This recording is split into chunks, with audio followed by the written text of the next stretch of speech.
Hello மக்களே, எல்லாரும் எப்படி இருக்கிறீங்க? நலமாக இருப்பீங்கன்னு நம்புகிறேன். வாழ்க வளமுடன். நாம் இன்றைக்கி என்ன செய்ய போகிறோன்னா, கோலா உருண்டை செய்ய போகிறோம் ஆட்டுக்கறியில். அதுக்கு 1/2 கிலோ மட்டன் எடுத்து நல்லா பொடிசாக கட் பண்ணி கொத்தி கொண்டு வந்திருக்கோம்.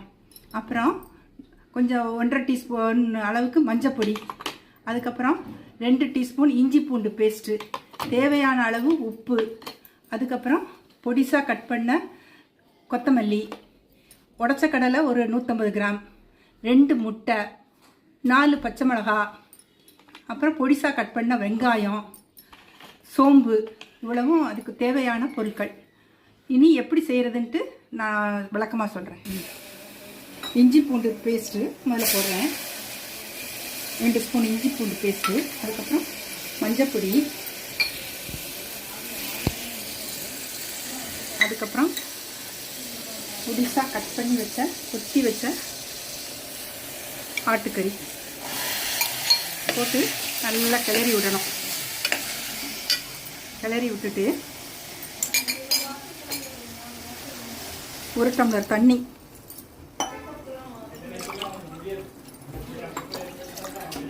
தேவையான அளவு உப்பு போட்டு வேக வைக்க போகிறேன்.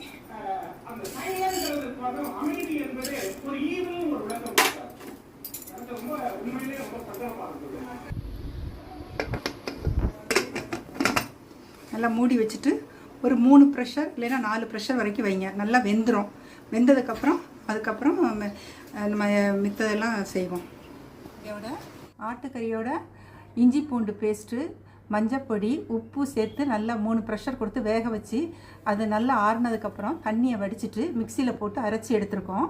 அதோட பெருஞ்சீரக பொடி அது கொஞ்சம் போட்டுட்டு, அதுக்கப்புறம் கருவேப்பிலை பொடி, அது பொடிசாக கட் பண்ண கொத்தமல்லி,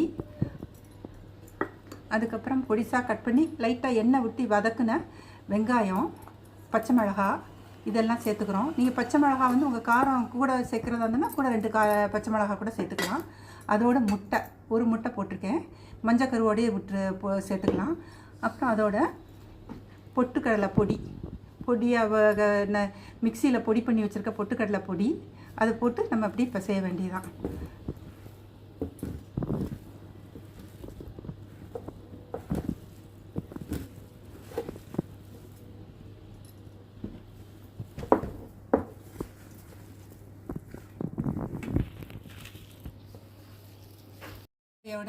எல்லா இன்க்ரீடியன்ஸும் போட்டு மிக்ஸ் பண்ணி அதை சின்ன சின்ன உருண்டைகளாக உருட்டி வச்சுருக்குறோம்.